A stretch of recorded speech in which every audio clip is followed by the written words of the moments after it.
Welcome back to the breakdown. Don't forget to like and subscribe. Today's episode is brought to you by the Golf Bar, Glasgow. Even if you don't play golf, get yourself down there. Pizza, wings, beers, whatever you like. You can play golf, you can play games in the simulator, pool table, live sports. Great wee venue, mate. I've been. Fantastic. Lovely, innit? Amazing. What's the wing games again? Unlimited wings, Monday, Tuesday, Wednesday. Cannot miss it. Nice, mate. So, what a weekend, mate. You were there, weren't you? I was there yesterday. I swore one. Had a few beers to kind of drown my sorrows last night. Mate, where do we start? Like, I want to start with this, right? When that goal goes in, I felt sick for him. I looked at the manager and I thought, I know how you're feeling right now. It's the worst possible start. Obviously, the Hearts game's a hard one. Dominates the game. Dominates the first 30 minutes. Unlucky not to score. Hearts score against the run of play. Then you play Roma, who a Gasparini team who man for man press, try to play it for the back, call it naive, call it what you like, good team. Coming into a cup final, you're thinking, right, this is his chance.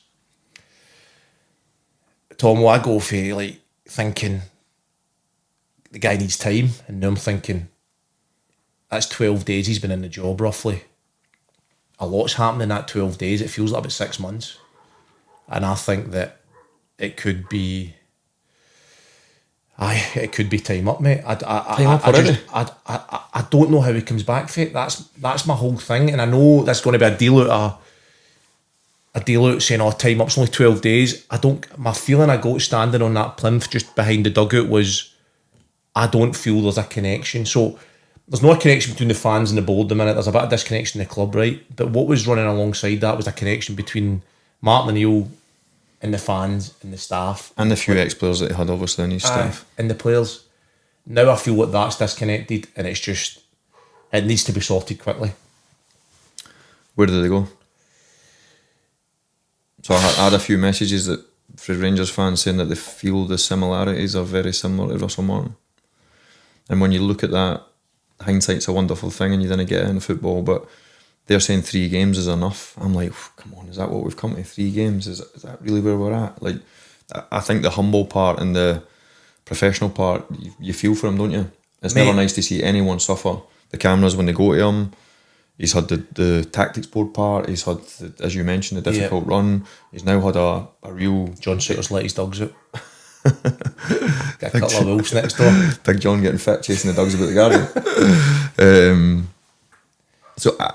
Is that what we've come to? Mate, is that how difficult it is to represent Rangers and Celtic? One of the other messages that I had was, do the hierarchy now sign managers one off the back of data, which we see, which is a huge thing in football, style, as in what type of style they would like to see their team, these people that have obviously got all the wealth and the power within these clubs that make these decisions.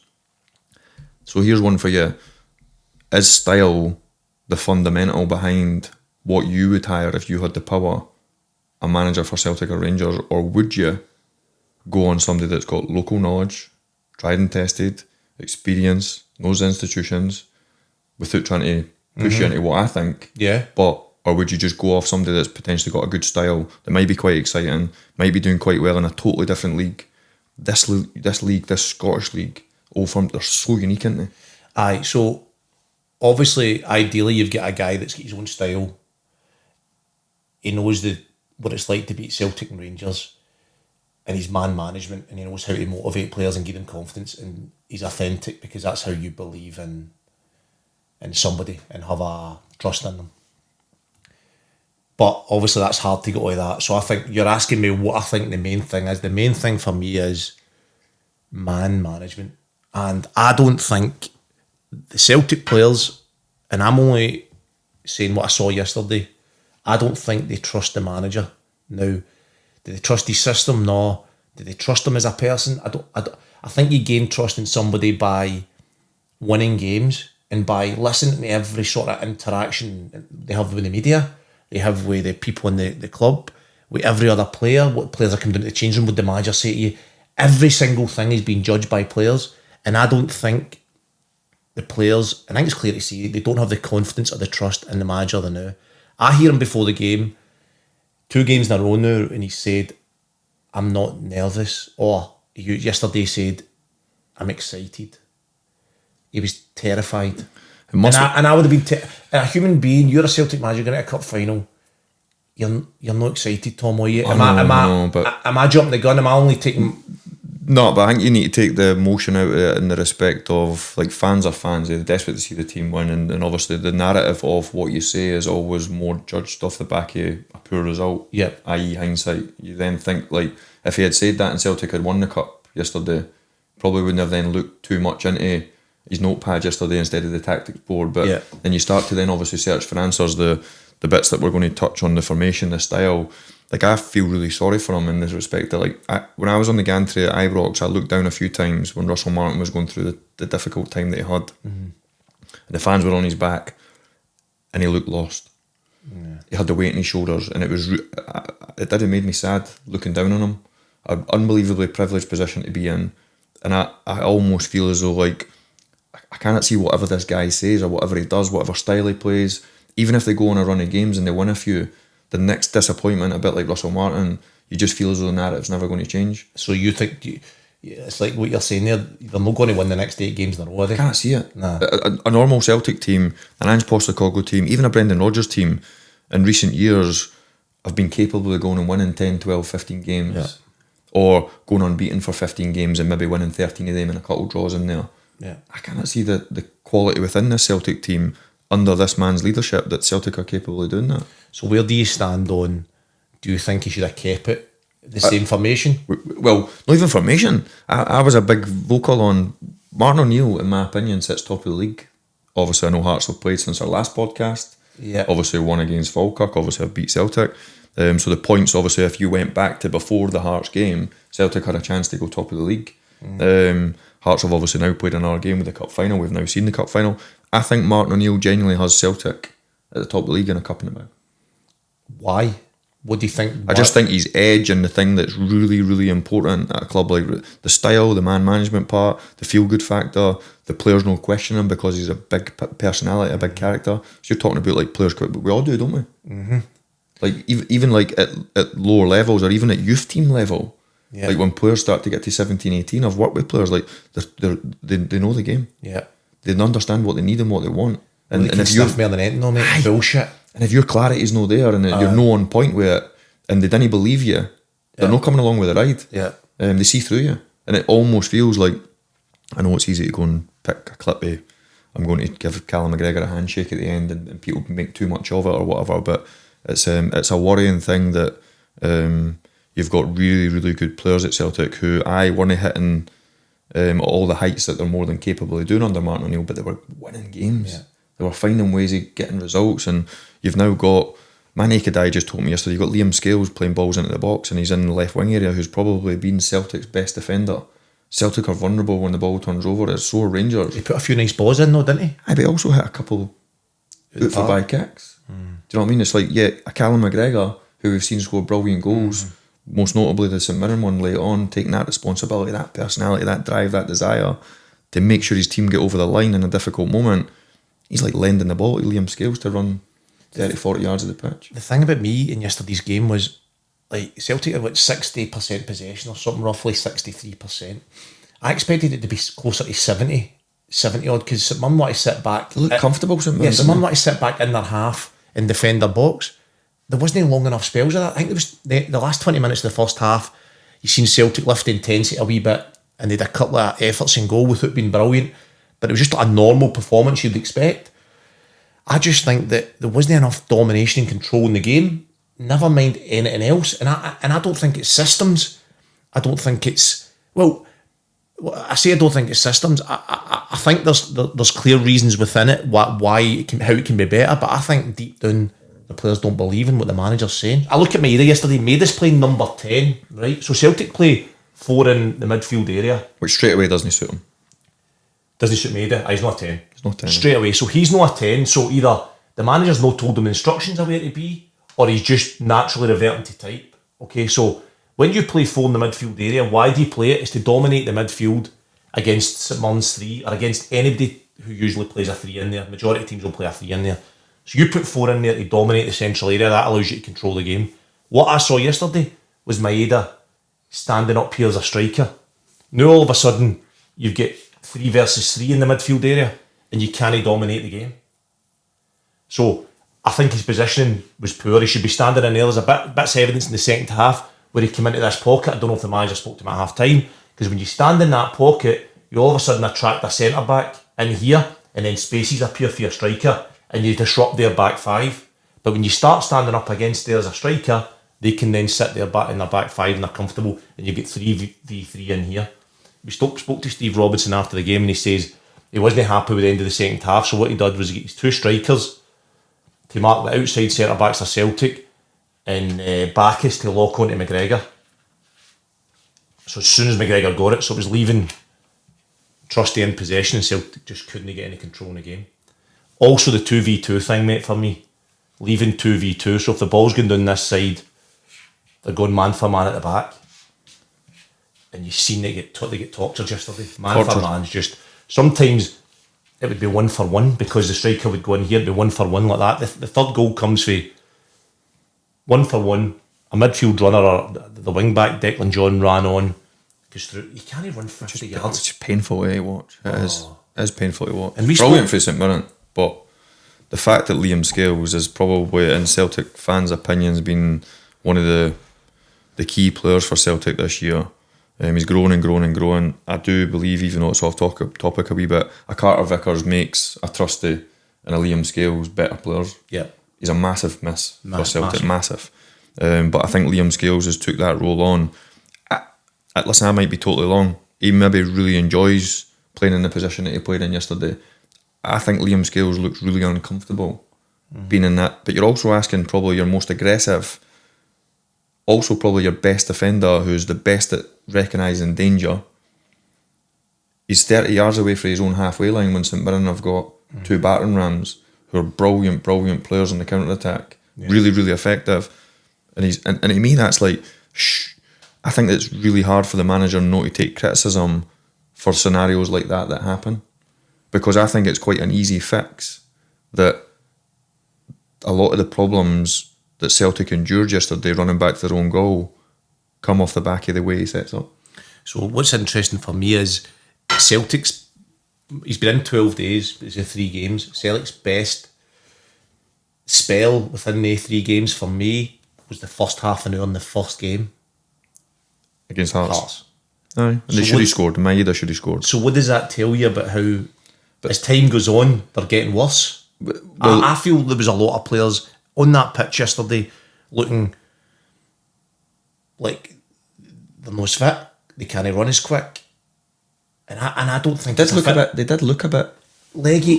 Tom, this is what I'm thinking. Agree, do you not think leggy comes from, I know they've got 3 games in a week, of course, right, but do you not think it comes from sometimes when you're overloaded with information, you look like you've got the weight of the world on your shoulders? I mean, have a look at Engels running back for that third goal. He's like towing a caravan. I know. That is an alarming thing. Like, and people say that people then say, "Oh, he downs tools," or he's no fit, or his legs have gone at certain situations. And I think Brownie was accused of it loads. His legs have gone. How many times did he come back? Because see, when you're feeling confident and you're feeling a trust in the manager and your formation and what the manager's doing and giving and saying, you look all of a sudden look fit, quicker, stronger, decision making. Everything's a lot better. I think it's important. I think it's important for people to know that we think the Celtic players are really good players. That's why they play for Celtic. Yeah. But you spoke about Maeda there. When I've never watched him, obviously, as much as you have. I know he's a really good player. What's he good at? Obviously, we know he's tenacious. We know he's got a bundle of energy. He's brilliant at breaking the line. He's brilliant at the forward runs. He's great. His chance off Hearts comes through running. Yeah. Confusion, gets his chance, takes an extra touch, should score.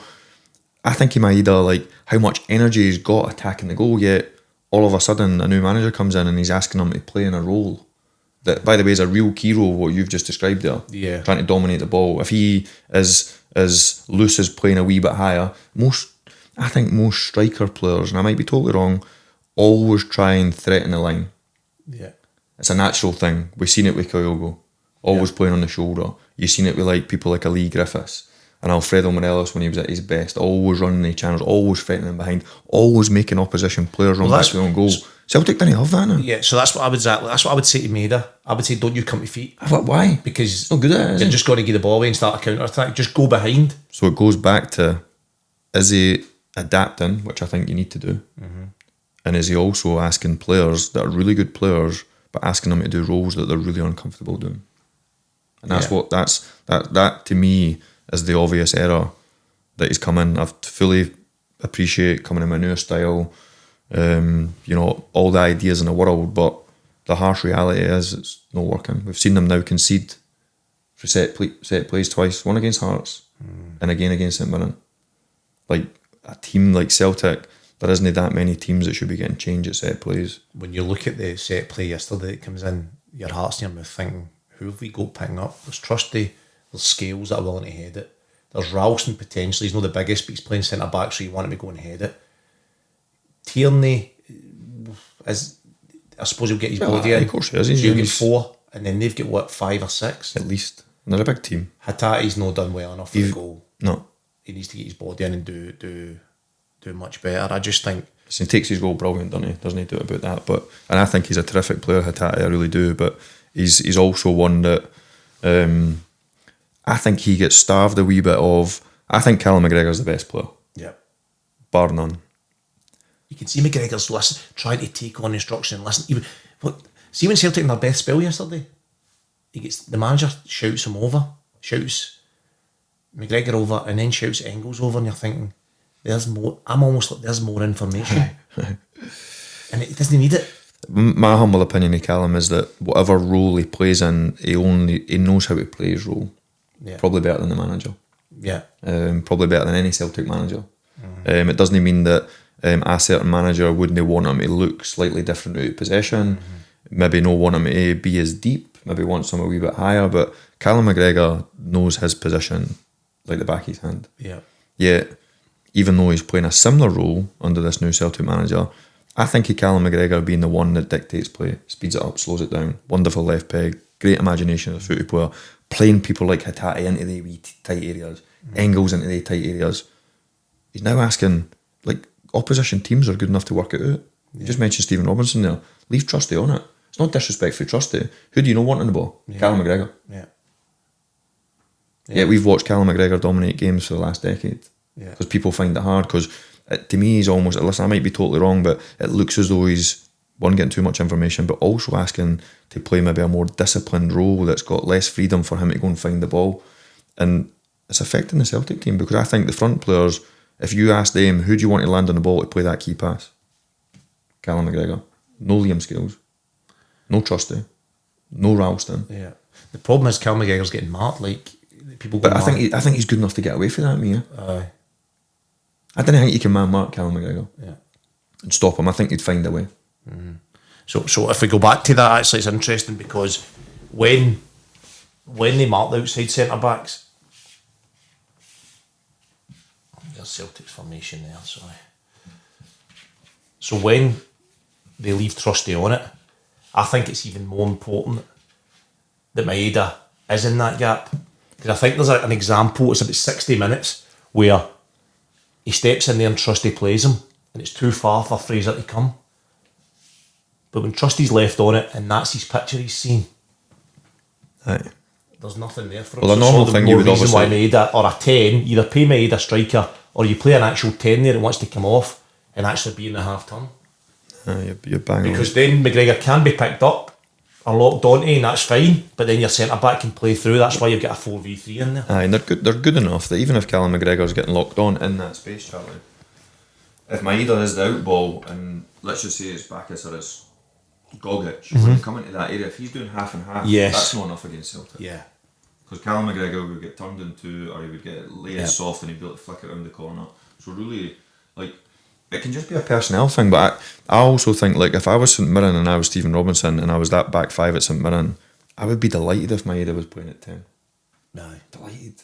Yeah. Because he's a thorn in defenders' backsides, basically. Do you know what I mean? He's constantly running, constantly pressing the ball. You see a lot of things that he commits a lot of fouls. Why? Because he's got a bundle of energy.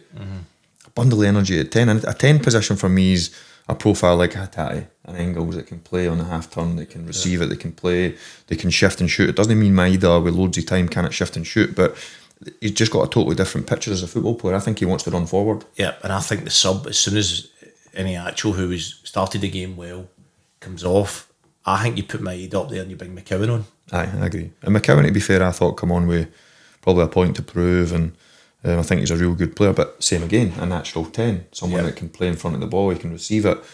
He's got that imagination to play 1 and 2 touch. He's got where he can receive it, he can dribble a wee bit, he drop a shoulder and hit a shot, he can play a key pass. Engels is the same, but I actually think they've got an array of brilliant players that can all receive the ball in tight areas, but if you pick the wrong personnel and pigeonhole them into areas of the pitch that don't work for them, I think that almost has to land at the manager's door. Listen, I'm not blaming the managers if it's your fault and it's the players, because I think good players work it out, but I think it's alarming when you constantly see the manager giving people like Callum McGregor different information. Would you give him more time, manager? Listen, I would, just because I'm sympathetic and I know how difficult it is. We've both had opportunities to manage, we know how hard it is. We love the game, obviously. I think for Rangers and a Hearts perspective, people would be wanting him to stay in for a bit longer.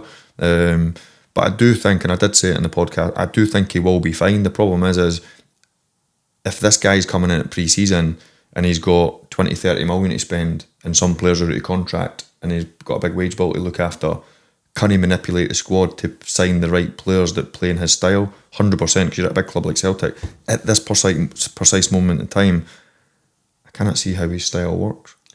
And so if I'd watched that game on TV yesterday and maybe never had the volume on or whatever and just kind of looked at it, I might have said, right, needs more time to get his system across. He stood behind and watching the staff and the players and the disconnect and the subs getting made and the way everything happened. I look and go, is there any way back? I don't. It sounds like the harshest thing. I mean, and it's no judgmental because I've stood there. I think that's probably part of the reason why I felt so bad for him, because I've stood in the touchline and I can't buy a win. And I'm not sitting here saying I'd cracked. I clearly haven't. I was a terrible gaffer, but I look and go, it's a vulnerable position to be in, and it's horrible, isn't it? It's horrible. Until you have it, and then doing the team talk, like reacting off any scenario that comes up in the game. It's like you need to have a big personality, you need to be well spoken, you need to have clarity, like players, and obviously the higher you get up the level, players know what they want and what they demand, so you need to be right on point. The doom and gloom is, I suppose, is how good was St Mirren? I know, and that sounds bad that we're not talking. They were absolutely brilliant, and I think that was a sharp contrast in two teams that. One team knows exactly who they are and what they're doing, and another team are unsure, and that's what the exact thing we saw play out yesterday. And he recruits unbelievably well, Stephen Robinson. When you think of the front two, handful, makes a sub, brings another handful on. Like, he is, like Gogic, I thought was, like I questioned Gogic a wee bit when I thought of him like as a Hibs player or a Hearts player. But his ball for the goal outside his foot was unbelievable. I never thought he had it in his locker, no, but his appetite, his desire, and it's, I think you mentioned it maybe on last week's pod or the pod before, like a togetherness, a willingness within the group to believe in the manager. Yeah. If you watched the two teams yesterday, you watched one team that looked like they'd got no belief in the manager, and you've got another group of players that would go to the trenches and beyond for Stephen Robinson. And he's got that fire in him, he's got that wee fire in his belly. So I'm going to ask you, you've had belief in managers, right, Walter Smith? What gives you that belief in the manager? You trust what they're telling you. I agree. I could not trust what you're telling you, and it's such a difficult thing to get. But when you've got it, it's almost like they know. Yeah. Like Walter knew, if that makes sense. Yeah. And we've obviously had a try at it. I've coached obviously still myself now, and like sometimes I'll maybe say something, even like me and Jordy will laugh at each other. You try and say something, you just didn't quite get it, and you're like, well, I knew what I wanted to say, but like if I was maybe working with, I'll use Callum McGregor because he's there, he'd maybe like, what's Tom talking about? Yeah. So like your clarity and your detail and how you speak to people, and obviously this comes from experience, doesn't it? Yeah. The more you do it, the more you're on the grass, the more time you spend with the players. And obviously these guys, would Walter Smith have been as good as he was when he first started? Obviously no way. So was Brendan as good as he is now when he first started? Yeah. Like, you obviously grow with experience, but I do think when it comes to your punctuation with players and your clarity how you speak, I think you've either got it or you've no. And then the presence part, which I think is massive at a club like Rangers and Celtic, you've either got that presence and that aura. What is that aura? So this is I've got my opinion on what that is. Like, I think there's different ways to have aura. So like a Walter Smith has aura because of the success he's had at a club like Rangers. A Steven Gerrard has an aura because... But it's got to be more than that though. If he walks in a room, you don't go, oh, there's Walter Smith, the success he's had for Rangers. Is it? Well, but I think that grows your aura. Aye. If that makes sense, off the back of success. But you're not telling me Sir Alex Ferguson had the same aura and the same personality, and he was maybe the same person, but his journey in coaching, he wasn't the same Sir Alex he was after he won 15 titles. Mm-hmm. You grow, don't you? And then also the belief with people judging you grows because of the success you've had, I think. Whereas if you have obviously no success, you could be an unbelievable coach and you could be an unbelievable manager, but then you maybe get the opportunities because people have seen, oh, you've already failed, so you're rubbish. Yeah. Do you know what I mean? So I think it's hard, but I think I can only speak on for what I seen when Walter was there, the aura and the personality and the presence that he had. Stephen isn't in the same bracket as Walter when it comes to success as a manager, but he was the one person that had held that aura when he walked through the building at the training centre. People knew the manager was in the hall. People knew the manager was walking along the corridor. When he walked out into the pitch, people knew the manager was walking. And whether that's a given for these individuals and it's a natural thing, or whether it's something that they grow through the success they've had as a player or as a manager. But I personally think it's somebody that knows themselves, who knows who they are and is completely authentic in who they are. Aye. And I think you can feel that when somebody walks in a room because they don't care who's judging them, who says what. They are completely themselves. Do you need to be likeable to have an aura? No, I don't think so. I think there you go. Do you need to be likeable to be a good manager in the modern day game? When you say likeable, do you mean like sort of close with your players? Well, humble, respectful. I think you need to be humble. I think these things I think players in the modern day game are different for what we got brought up in. And I think a manager can be quite disrespectful, or be quite hard on you, whereas players have changed. So that clarity in your communication and how you speak to people and how you address people is totally different from what it used to look like 20 years ago. I think when I go back to having Neil Lennon as a manager, totally different to a Russell Martin. Totally different. Some of the stuff he would say to you, if I had to say it now, you'd be like, "Oh, that was harsh." I tell my family some stories about Lenny, right? About what stuff he used to say to you at half time, stuff he used to say to you after defeats. And they're like, "No way, how you can't speak to people like that." And I remember thinking, you were gutted at the time, but I had a connection with a guy where he turns up brings a full team to my dad's funeral, and I'm like, see stuff like that, he can then say what he wants to me. Relationship, isn't it? It is. So that the guy is coming for a place I love. So he tells you, you're this, you're that, you're fucking shit, blah, blah. But it's for the best of the team, and it's a place of somebody that believes in you and wants better. And by the way, it worked. He got the best out of me in my career. Many others will say the same. So going back to talking about managers in modern day, I think it doesn't matter if you're a rant and raver or you're quite tight with the players. Like Ancelotti is tight with his Real Madrid players. I read his book and it said basically, he said he's been sacked for the same reasons he's been successful, and they've always said that you're too close to your players. But he's like, that's how I've won 5 Champions Leagues. That's why he's the man. So I think the importance isn't whether you're close or whether you're distant, it's whether you're authentic and whether they can feel a connection. Aye, and they're believing what you say. Believing what you're saying. Exactly that, mate. That's the one. A trust and a belief in what you are actually telling them. So does he go or does he stay? Tomo, I think he needs to go, mate. It's ridiculous. It's ridiculous. It's mental, right? It's mad 12 days in. I just don't see a way back.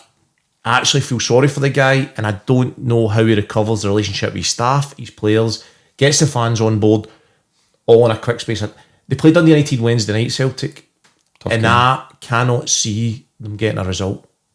But then again, I did see that at Feyenoord, and they went and got a result. How does that then look for the hierarchy if he was to go now? It's no good for anyone. Well, Paul Tidsdale brought him in, didn't he? Paul Tisdale brought him in, so he needs to be questioned straight away. Now, what you do with Paul Tisdale, I don't know. Paul Tisdale, I don't understand his role at the club. I can't sit here and say I understand. He's brought him in. So is he the new CEO, obviously? Sporting director, Sporting director, I think he is, or football technical director, I don't know. The head of football. But apparently he brought him in. Apparently he knew the assistant from Exeter, his time at Exeter or whatever, the boy Ampadu. He's done a bit of research, I don't know, and he's brought him in. So then you need to be held accountable. Now everybody makes mistakes. Aye. He could have made a mistake, but I think rather than letting your ego get in the way and say, let's see how he goes, I think you need to see it clear as day. I can't see any way back. I've got to be honest. I think to save this. This is the first time, mate, and you know how I feel about Hearts. This is the first time. Changing your mind. This is the first time I sit there with a beer last night and I go, oh no. With your maroon and white scarf on. Oh no. I'm thinking, Hearts must be rubbing their hands thinking. Listen, if you talk Hearts up a wee bit, we might be able to get McInnes on here. with his league medal. Aye. Mate, I can't face Hearts winning a league. I can't. So by the way, the good thing for Hearts, without sounding disrespectful to Celtic and Rangers, is neither of them are flying, are they? For me, January is going to be huge. Jamestown investment, is it going to come? The predicament that Celtic find themselves in, with a new manager only 12 days in the job, lost 3 games in the bounce, already lost a cup final, just been beat off Hearts in a title race. So if you think you don't get rid of Nancy, right, how long do you wait?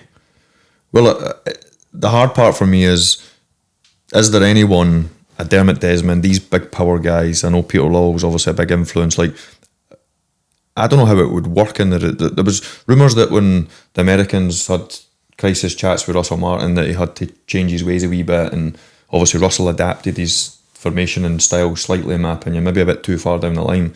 Do these guys say to Nancy, or is he like, no, my way, you hired me, I'm the manager? Do they have a big enough influence on the manager to say that, listen, we understand what you're trying to do, but we get to January, you have to adapt to what the players are good at? I think you could put 15 players on that pitch. It doesn't make any difference. And it's not going to make a difference. What I saw yesterday, no, I don't. And if you've not got the fans, like what Russell never had, you've got nothing. I don't feel it, mate, and it sounds so harsh, and I mean it with the greatest respect, because I've obviously been a manager myself who was terrible, so I'm not getting it twisted as in I know better. I'm getting the feeling, I had my experience as a player, what I sat and watched yesterday in a close-up right behind the Celtic dugout. I seen the reactions for players, staff. I watched everything really closely and I felt really sorry for the manager, and I just don't see a way back. It's listen, if he turns this round, it'll be the greatest turnaround, I think. It'll be the biggest podcast we ever have as well. Trophy and humble pie. I just don't. He's the first Celtic manager ever to lose 2 in a row. Now he's lost 3 in a row. And a tough one coming. Really tough one coming. It's But listen, St Mirren's Day, and I think it's only fair that even though we've covered Celtic, that we unbelievably. They're brilliant. And they'll still be on it tonight. Two games, I think, behind most teams domestically as well. That might just give them the wee bit of encouragement, the wee bit of confidence to start to climb up the league. Because if he can win a cup this year after the 3 back-to-back top sixes, is an unbelievable achievement. And I think he's been unlucky with VR decisions. A couple of them went against him. First goals were Marcus Fraser, I remember, scored against Hibs, I think it was. The first goals are vital. He's a bit unlucky that way, but I think he's a good manager. He's a solid guy. He's got them playing a style that they all know and they understand. And I know somebody that works at the club, and I've asked them in the past, what makes him good. Obviously meticulous in what he does, but his man management, not just the players, the staff, all the supporting staff is meant to be tip top. Yeah. So you can imagine everybody's fighting in the same direction. It looks like that. They completely trust him. They believe in him. It goes back to what we've just covered. The clarity in the roles, probably humble. He'll have an edge because I think you have to have some fire in your belly to be a manager. But probably wee daft things that people will think, that's normal. You get but days off at the right time, an extra day off every now and again, time with the family. The planning and all that type of stuff, and the timing in it is amazing. That you can maybe be in the gutter a wee bit, things are going difficult, and then all of a sudden the manager gives you a day off, and it's like, and you come back and listen, stay away from the club. It's all these wee things I think are on a manager, but the good ones know when to deliver the right message at the right time. Aye, and his organisation's first class. You can see that Thursday, can't you? Set pieces, and they've got it to a T. Marcus Fraser, who scored the first goal yesterday, came through at Celtic. He's a young lad. Players like that go under the radar. I think he's a good, solid professional. Good player. Gogic, a good player. You could argue one of their best players, Mark O'Hara's obviously injured. Another one that obviously, same again, suits the way Stephen Robinson plays, bundles energy, good in both boxes, big, fine specimen here. Athlete, if you know what I mean, he can run. He's a midfielder that can run. He can get to the ball. So, I think they'll be okay. I don't know where Mark O'Hara is, obviously, in his injury type thing, or when he's going to be back available. But brilliant job he's done. Great club, and rightly so deserved. It's probably, just to finish on it, really is.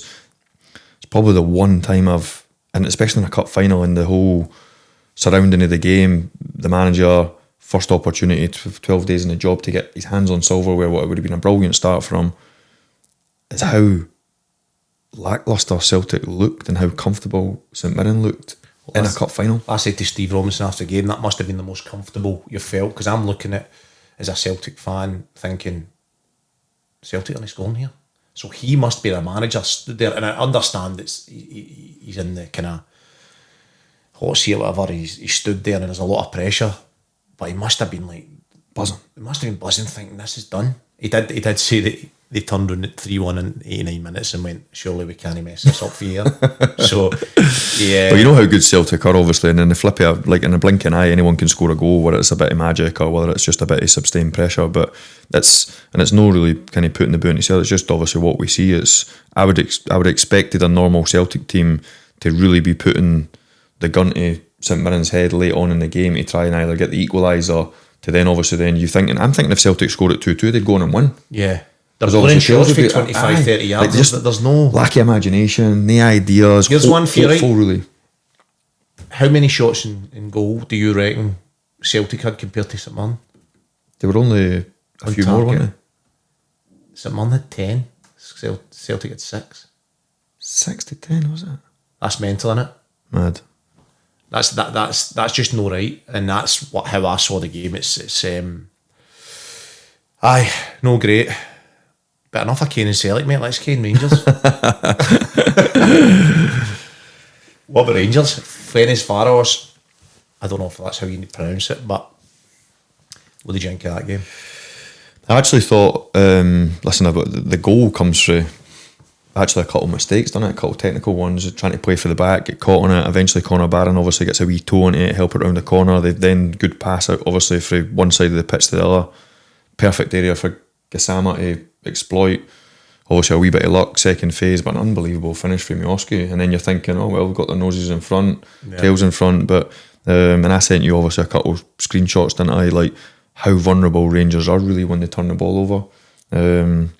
And I know we're obviously not going to show it, but the goal when we spoke about Raskin sensing danger, is he a 6, is he an 8, what type of player he is, I think it's a real Achilles heel for not just Russell Martin's team, but for Danny Rohl's team, that the defensive line is a worry because you're obviously missing John Souttar, his leadership qualities. I actually don't think Rangers' defensive line has been as mobile and as effective since Liam Balogun's not been playing in it. Yeah.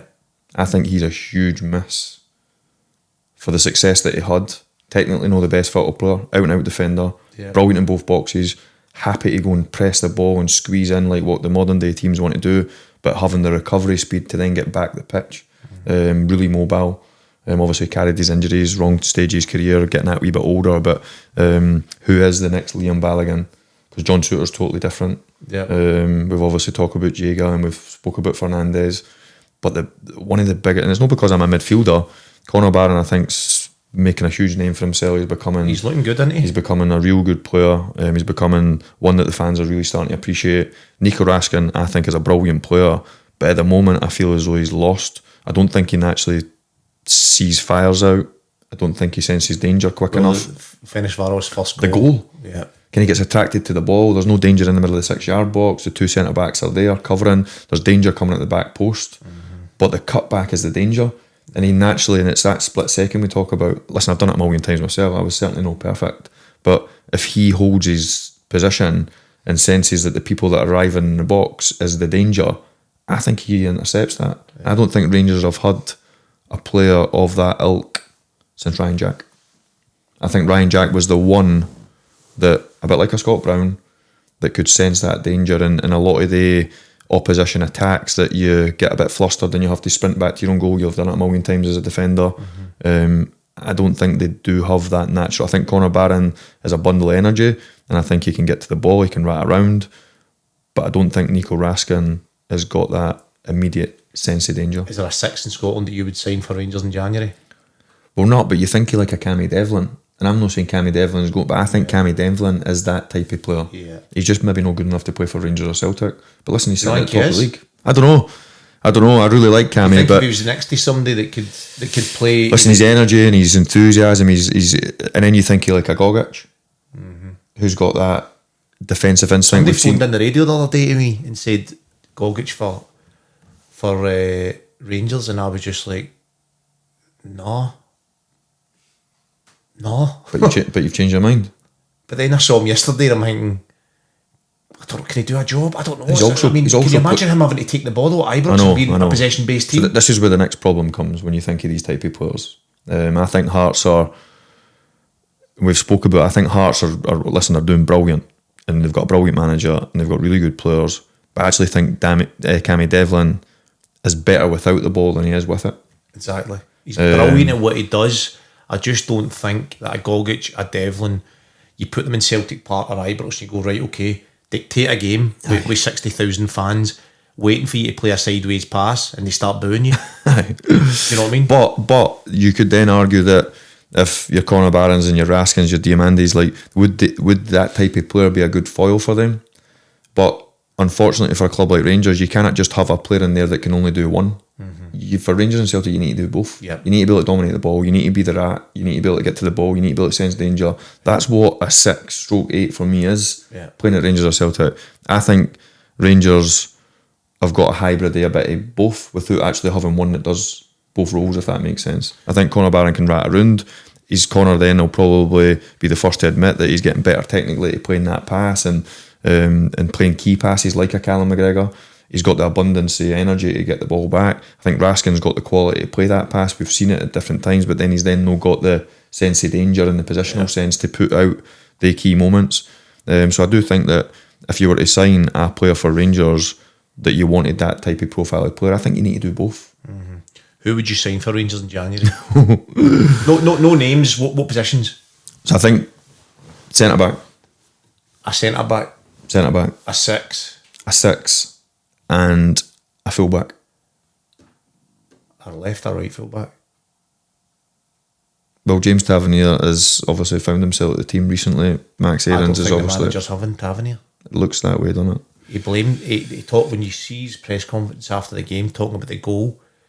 Fernandez has had an absolute nightmare. Everybody knows that for the goal. He's as if FIFA, you've pressed L1 on FIFA and changed your man. He went to grab the man and missed him. Anyway, he's the nightmare.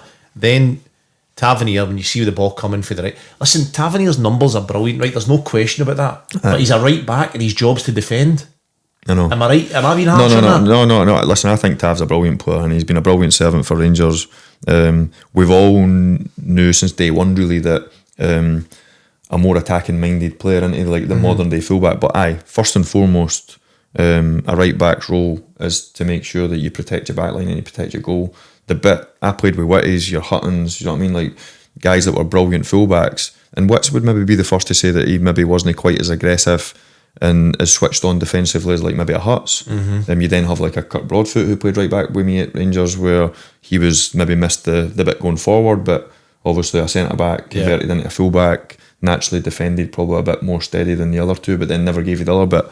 Tav, I think, it's obvious that the bit going forward and the bit in front of him is the bit that he enjoys, and it's the bit that he's really good at. The bit behind him is the bit that he switches off for that split second, and obviously domestically you sometimes then get caught out with that. A lot of times Tav doesn't play 1v1 against anyone domestically. It's more covering. It's more like tucking in at the back post. It's more sensing danger when the next phase drops for the first bit of contact. Yeah. Just don't think it's a natural thing for him. But listen, I think he's a brilliant player, and I certainly wouldn't be getting rid of him because I know he's a brilliant trainer. I know he's highly thought of within the building. But I don't think you can continue to just rely on James Tavernier. And at the moment, the back four for me is missing that leader, that real Rolls Royce, that person that's really aggressive in both Senses pockets. danger. They don't sense enough danger, do they? But so I know it's obviously a perfect world and he didn't come along very often because he's been one of the best centre-backs in the world, but if you put Virgil van Dijk when he was first playing for Celtic in either of the Celtic and Rangers teams today, that team wins the league. There you go. Like it. I agree with you. Obviously because he's went on and become the brilliant player he's become, but I think even Virgil van Dijk, when he was at Celtic, he was that good. Yeah. If you put him at the level that he was at Celtic, know what he's went on and become at Liverpool, bursting the mic there. I think if you put him in the current Rangers team or the current Celtic team, I think either of the two of them go on and win the league. Even under Nancy.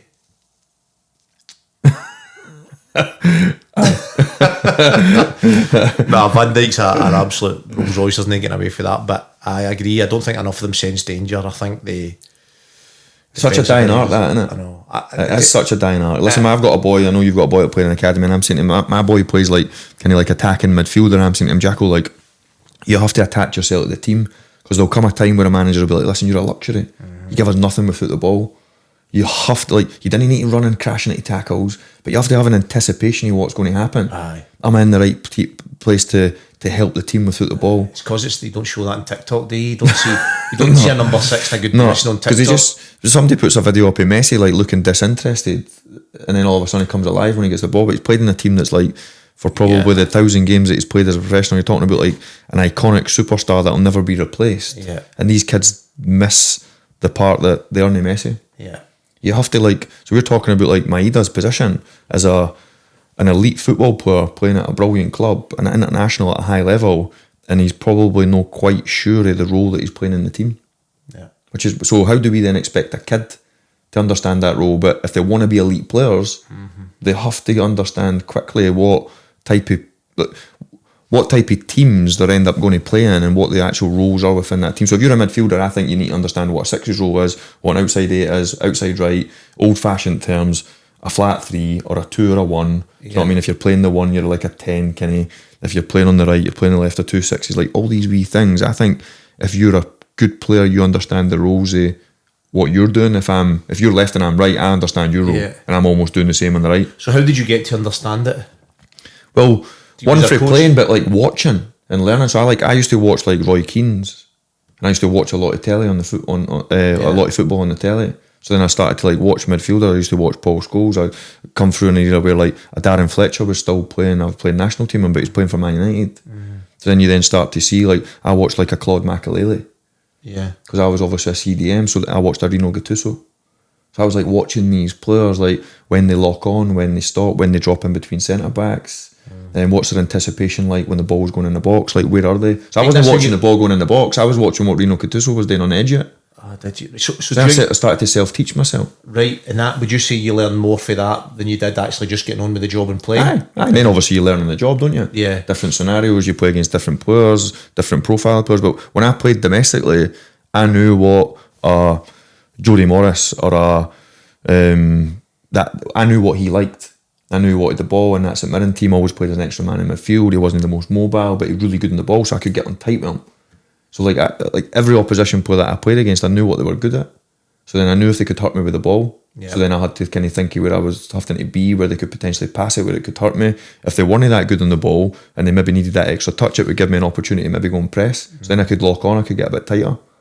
Like all these wee things, and it's maybe something that managers didn't tell you. Well, well, that's what I think. I think a lot new is tactical, very tactical. I think I've said it before that Tommy Burns never tactically taught us anything.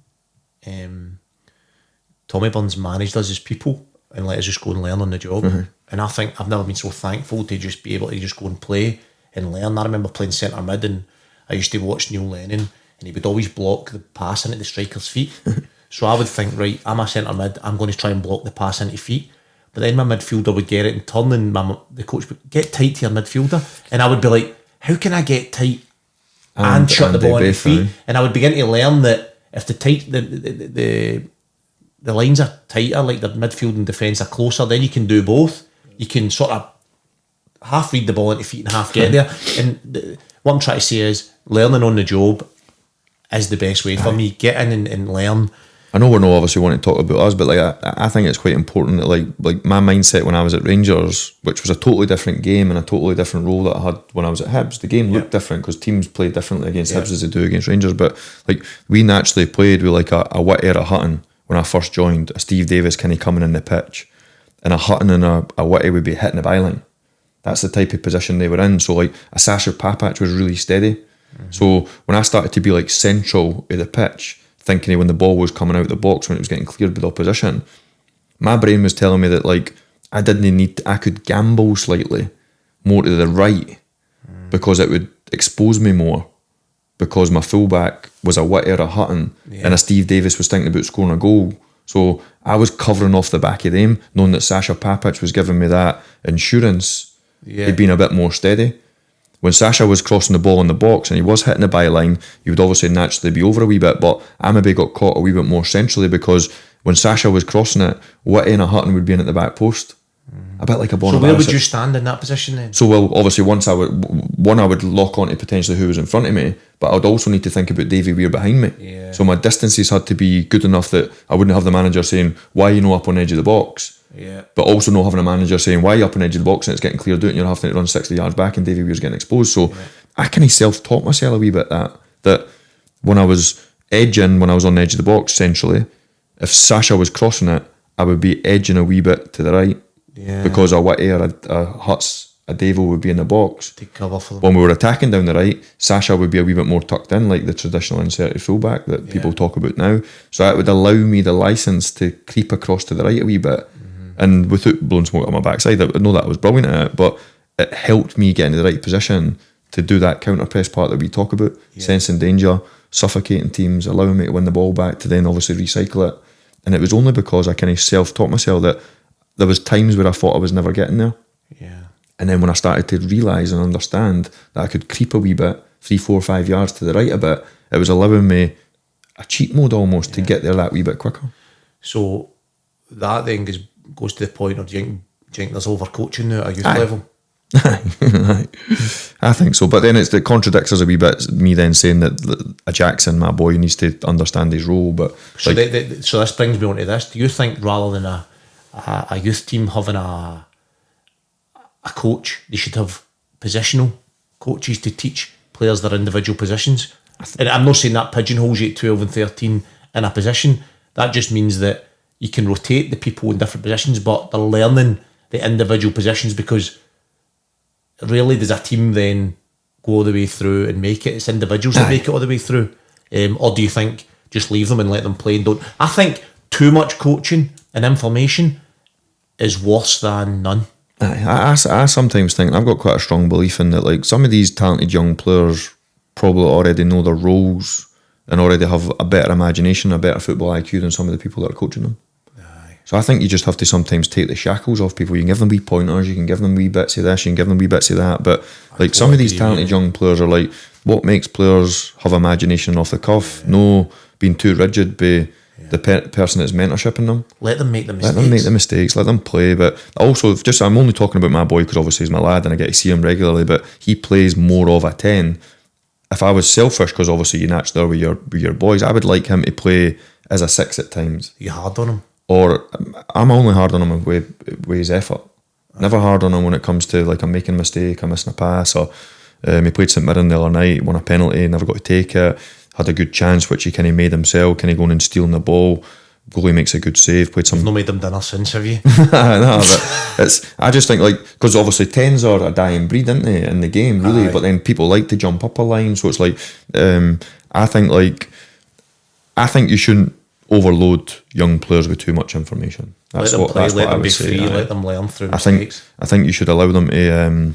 I think every team in the country should have different ways of playing, as in like they should be quite comfortable to play over the top. They should be quite comfortable to pass. They should be quite comfortable to play up high. They should be quite comfortable to sit in a shape. They should not be too just rigid and pass. I think being flexible and teaching the kids different ways and a variety of different ways of playing can only stand them in good stead. Because you go for playing at Rangers and you dominate the ball, or Celtic like your lad, and then all of a sudden you end up at Alloa in League One or League Two, and then all of a sudden the ball gets banged down the channels. Young defender, the bit that you say about relying on your pace, and then all of a sudden you've got a 6'3" centre forward elbowing you in the face and fighting for throw-ins. And I do think at times we maybe don't expose the young players in Scotland to actually what our game looks like, not just what it looks like at Rangers at Celtic, but what it looks like domestically for everybody.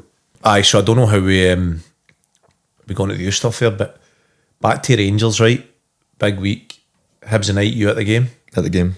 Doing Rangers TV. A huge week Big for them, isn't it? Highways, and then obviously away at Hearts at the weekend. So I like Hibs, mate. I like the I'll be intrigued to see what Dave does. They obviously naturally play 3-5-2. Boyley's obviously their talisman.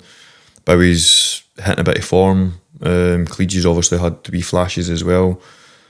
Jamie McGrath's been terrific. Popped up with some big goals. I would say probably from a Hibs fan perspective, for kind of the narrative within my mates, they would say they've been like a bit stop-start. Yeah. They've obviously had a really disappointment result against Motherwell through the week. Motherwell terrific, but Grant Hanley obviously sent off, but then they bounced back, which I think is a good thing to have. Obviously the league being so tight. I think Dave will go to Ibrox tonight and do what most people would think he would do, 3-5-2, quite rigid, quite hard to beat, so try and stay in the game. 5-3-2, wouldn't it really? Aye, probably. For people that obviously like the wing backs, they probably will be more steady, I would imagine. And then I'm presuming, obviously without knowing the team, when we're recording this, obviously Boyley potentially be the foil off a Bowie for his physical attributes. Jigger's available, isn't he? Jigger's available. The African Nations Cup. He's not waiting till next week, is he? He's no wait till next week. Rocky Bashiri's, he's also part of that, I think. Aye. And there's one or two other Hibs players, I think. There's a few, aye. I'm sure maybe. Yeah. I think it's an intriguing game, innit? One, because Hibs have obviously got their own kind of aspirations. Always a difficult place to go, regardless of the. I think Rangers get a lift from what's happening at Celtic right now. I think you should. When you see I think you always need to look after your own house, but I think when you see the result and the performance and the kind of scrutiny that the new Celtic manager's coming under, it can only give you a wee spring in your step, really. But listen, we know you should have a spring in your step regardless, shouldn't you? Yeah. I know times have changed, but I look and think that this week is pivotal for Rangers in the respect of Hibs are no mugs, and they'll go there and make it difficult, and they carry a threat. And Miovski's hamstrings away as well, innit? Miovski's obviously come on to a bit of form. Who plays? I don't know if he'll go Shermiti or if he'll go Danilo. Don't know how fit Danilo is. It'll be interesting to see actually what he does. I've got full belief that Rangers will dominate the ball, and I'm a wee bit like what you thought about if Celtic scored early in the cup final, you were in a belief that they would potentially go on and win the game. I think Rangers a bit tonight, if they score in the first 15-20 minutes, I can see them going on and winning the game. I think the longer it goes, the more it suits Hibs. There's no doubt that even if Hibs have to suffer a wee bit, they'll always carry that threat with Boyle's speed. He can create something out the blinking eye just because he's rapid. He's obviously a really good player, obviously a mate of mine, but he's also like, he can go really quiet in a game and you didn't get to see him much. Obviously it doesn't quite suit him when potentially Hibs are soaking up a bit of pressure, but in the blinking eye with that blistering speed he's got, with Rangers obviously pushing for the to be in the ascendancy for the game, it'll create a lot of space for Boyle on the counter. Hibs are due a performance against Rangers. I can feel the cup game. They obviously never laid a glove on them, really. Do you know what I mean? And a lot of Hibs fans were disappointed in that. But since then, they've obviously they've picked up some results. They're in a good position in the league table. I think if Rangers have any aspirations they have in the success that the club demands, they have to win tonight, and then they have to go to Tynecastle and win as well. Big game as well, isn't it? Huge game. And probably, can they win at Tynecastle? I think they can. They can, but they could easily get beat. Aye. And unfortunately, unfortunately for you, because it's the Jambos, you wouldn't bet against Hearts, would you? No, it's killing me. So a tough game, but interesting to see, obviously, for a tactical point, how I don't think Danny Rohl will get away from too much for what he's been doing, but it'll be interesting to see how Dave, the kind of back five, as a threat on the counter. I don't know how fit Clegy is, but if it is Bowie, who's obviously got the physical attributes of Jamie McGrath, who's got the capabilities of being really effective in the final third for him, so it'll be interesting to see how it goes. Who do you fancy? The night, I'm going to say a draw tonight. Yeah, scoring draw. Aye, one each. I'm going to go one each. I think Rangers will get done on the break. I don't think that both boxes question marks for me. Well, it's funny because Aberdeen said that Rangers were vulnerable for conceding goals yet domestically. They've had 4 or 5 clean sheets in the last 6 or 7 games, so but they've rode their luck, haven't they? Rode their luck, big time. They have rode their luck, which I don't think anyone can get away Jigger from. and Fernandez do not sense danger. Tavernier is not. Does he play? I don't think he does. Looking for the outside, I don't know if the manager's having Tavernier. I think he's. Would you play him? He spoke about that goal. I'd play him right wing. Right wing? I'd play Tavernier. I've always thought right wing back. I've always thought if I had the opportunity to be the Rangers manager, which you probably never ever get, I always thought. Don't tuck yourself down there. I always thought Tav I would play Tav in midfield. Me. Would you? I like a 1 and a 2. I like my 3 to be really flexible. But I think he could do that, couldn't he? I think he could. I think he's technically brilliant. Yeah. I think when you actually see him in tight areas, if it does come on the touchline, he's really capable of playing the wee, like, flicks around the corner, the wee 1-2, the give and go. He can drive forward. He's obviously, when he gets on the edge of the box, if the ball was to land to anyone on the edge of the box in the Rangers team for a clean shot at goal, you'd want it to be Tav. So why did you sort of snigger there when I said right wing? Just because I think right wing, he would touch and delivery every time. Aye, but then you obviously then need to fix how many people are attacking the box. I don't think he's one that'll, like a Gassama, who'll go and take people on and dribble with the ball, if that makes sense. I think he can drive with the ball, which is different. Touch delivery though, Beckham. Touch and delivery. Aye, I didn't disagree, but I think because his institution as a football player is incredible for how many games he plays and how many minutes. He's never touched wood for him. He's never injured. It's mad. He's an unbelievable athlete. Yeah. So the robustness for him, the energy that he's got, he's more than capable of doing box to box. But I think he could be one of the ones that kind of backs play up a wee bit, never in front of the ball, but always just behind it, and then give that wee bit of flexibility for a Raskin to hit the box, and then almost a wee bit of covering for a Conor Barron who'd be backing it up as well. So they'd end up almost like a 2, if that makes sense. I know we've just spoke about him, maybe no sense in danger, brilliant to have, but sense in danger in a right back area and someone gets by you, 9 times out of 10 that comes or results in an opportunity at your goal. And you know he's exposed centrally. You know it's exposed in the middle of the pitch. Because he hates men running at him. Aye, there's potentially 2 or 3 blue jerseys behind you.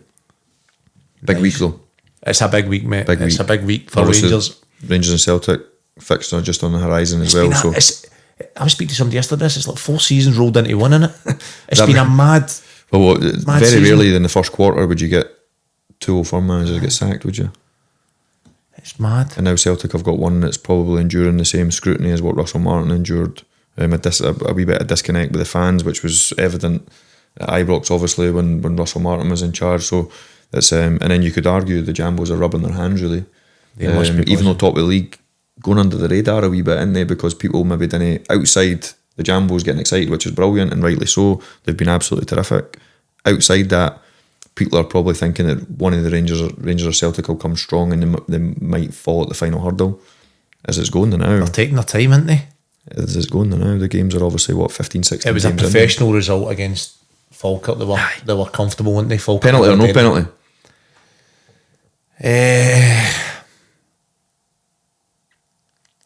Nah, it's not a penalty for me. No penalty. What do you think?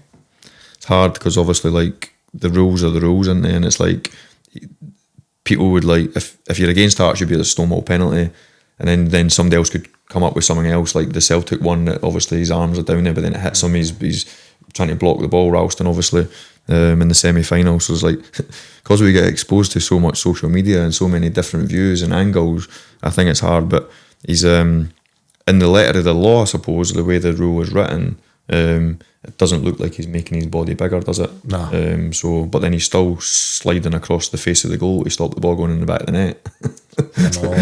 Such a hard one, but I still think Hearts go and win the game anyway. I think he's got to finish. He's got to finish it for a start. Aye, for a start. He's got to finish it. He's been running the keeper. He's got to put it in net. I think his hands by his side. I don't think it's a penalty. I think if you start getting penalties for that, you're going to do with your hands. I know. You'd need to put them behind your back every single time. And we've seen that for a wee period, didn't we? When fullbacks used to go out and they used to kind of like... I still do 86s. I know. It's just a habit now. I'll just put my hands behind my back. It's, thankfully, I wasn't defending too many crosses into the box, so I didn't need to. I actually gave one again away for Dundee when I was the captain. I come out in the derby and I try to make myself bigger, and somebody's hit it for the edge of the box, and I've obviously went like that to try and lead with my bum and my legs, because I've got a big backside, and it hit my arm and it like ricocheted my arm up in the air because of the force of the volley. And it was obviously a penalty. I remember, I think Mixu Patalina was in the studio saying it was a stone wall, but I felt a wee bit hard done by. Because the ball put your hand up. The kind of ball ricocheted my hand, if you know what I mean. And I tried to obviously make my body bigger, not so much with my arm, just with my kind of torso to try and block the shot. But the last time St Mirren won the Cup, 2013 I think it was, talked about this yesterday with Jim Goodwin, who was on the panel. I missed a penalty in the semis. Big Samson saved it. Big Sammy. And then to recover my mistake, I ran out to block a cross, I think, with my hands like right above my head. Most blatant penalty you'll ever see. Gave away a penalty. We could beat in the semis. Great day then. Aye, we can't end the podcast on that because that's made me feel sick. I think the Jambos would like that. I hope the Jambos are liking and subscribing, by the way. They will be. Get themselves down to the golf bar. Free chicken wings and... unlimited. Unlimited chicken wings. Listen, been a pleasure. Cheers, Tomo, man. Brilliant insight. Don't forget to like and subscribe. Thanks for joining us on The Breakdown. See you next week.